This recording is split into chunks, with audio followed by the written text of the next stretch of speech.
सो varicocele के patient हो, कहीं से भी ट्रीटमेंट ले रहे हो, चाहे वो होम्योपैथ हो, चाहे वो आयुर्वेद हो, चाहे वो सिद्धा हो, चाहे वो यूनानी हो, कहीं से भी आप अपनी ट्रीटमेंट ले रहे हो तो उसके पीछे कुछ ना कुछ ऐसी चीज़ें होती हैं समर्स में जिसकी वजह से हमारी रिकवरी स्लो हो जाती है। अगर मैं यहाँ पर ट्रीटमेंट की बात करूँ तो कोई भी ट्रीटमेंट यहाँ पर स्लो इसलिए वर्किंग करना चालू कर देता है क्योंकि उसके पीछे रीज़न ये है कि इस मौसम में हमारा जो स्क्रोटम है वो एनवायरनमेंट के साथ एडजस्ट होने के लिए हैंगिंग मोड पे जाता है और वेरिकोसील हमें इस काम में बढ़ाती है, हैंगिंग करवाती है, जिसकी वजह से यहाँ पर अगर हम बात करें तो जिस वेन में वेरिकोसील हुआ है वो स्ट्रेच्ड आउट होता है और जब वो स्ट्रेच्ड आउट होता है तो वहाँ पर इन्फ्लेमेशन बढ़ती है। तो इसी मौसम में दर्द भी आपको ज़्यादा मिलता है और इसी मौसम में आपको वेरिकोसील में रिकवरी भी स्लो मिलती है। जैसे कि मान लो आप एक रबड़ को ही खींच रहे हो और खींच के उसको छोड़ भी दो तो भी वो आपकी उस फॉर्म में नहीं आएगा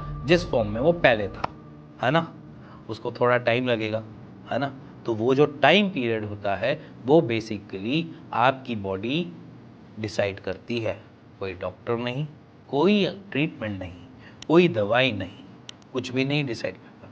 यहाँ पर डिसाइड करता है बेसिकली आपकी वेन्स की खुद की हीलिंग पावर। अब उस खुद की हीलिंग पावर में होम्योपैथ ले लो, चाहे आयुर्वेद ले लो, चाहे आपका सिद्धा ले लो, चाहे यूनानी ले लो, चाहे कोई भी पैथी ले लो, तो वो क्या काम करती है? उनका काम सिर्फ एक ही चीज़ का है, आपकी सबसे पहले रिफ्लेक्सेस को नॉर्मलाइज करना, वहाँ पर आने वाले जितनी भी दिक्कतें हैं उनको थोड़ा सॉर्टेड करना।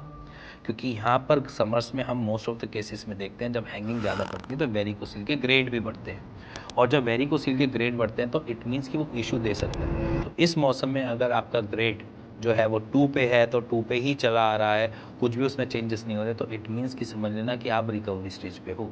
अगर आप ये बोलो कि भैया मैं 2 ग्रेड से 3rd ग्रेड पे आ रहा हूँ, तो यहाँ पर समझ लेना आप सपोर्टर वगैरह नहीं पहन रहे हो थ्रू आउट अपने ट्रीटमेंट के दौरान, और इसी दौरान आप अपनी फिजिकल एक्सरसाइजेस को भी कंट्रोल नहीं कर रहे हो जिसकी वजह से आपको इश्यूज ये बढ़ने के चांसेस देखने को मिल रहे हैं। इसी दौरान अगर आप कोई भी physical activity as in bike, scooty या साइकिल पे कर रहे हो तो वो भी आपके लिए डिस्टर्बेंस क्रिएट कर सकता है, क्योंकि इस मौसम में हमें अपने आपको कंप्लीट रेस्ट मोड पे रखना पड़ता है। क्योंकि अगर मैं बात करी जाए इस मौसम में अगर हम रेस्ट मोड पे नहीं जाते हैं तो यहाँ पर हमारी रिकवरी जो है वो बार बार इलास्टिसिटी की वजह से डिस्ट्रॉय होती है। इसी के साथ अगर आप अपनी फूड में कॉन्स्टिपेशन के लिए कुछ नहीं कर रहे हो तो समझ लेना कि आप और ज़्यादा ट्रबल में जाने वाले हो।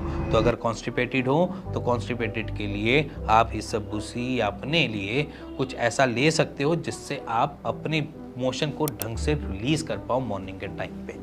मतलब कि आपका पेट सही से साफ हो जाना चाहिए। एज इन मैं आपको कुछ रिपोर्ट्स दिखा देता हूँ जहाँ पर रिकवरी हमने बहुत स्लो देखी है, वो आपके सामने है स्क्रीन पे।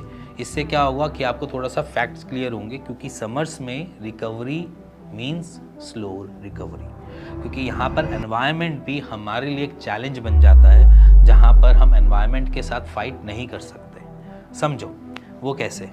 मैं गर्मी को कम नहीं कर सकता, ठीक है, मैं किसी और चीज़ को सेटल नहीं कर सकता, मैं आपकी डे टू डे की रूटीन को सेटल नहीं कर सकता, बस हम सिर्फ एक ही चीज़ कर सकते हैं, उसको कंट्रोल। तो कंट्रोल में सपोर्टर भी है, कंट्रोल में सिट्स बात भी है, कंट्रोल में कॉन्स्टिपेशन भी है, कंट्रोल में आपका नॉर्मल डे टू डे की रूटीन भी है। तो इसलिए मैं बोलता हूँ इस टाइम पे कंप्लीट रेस्ट की रिक्वायरमेंट पड़ती है।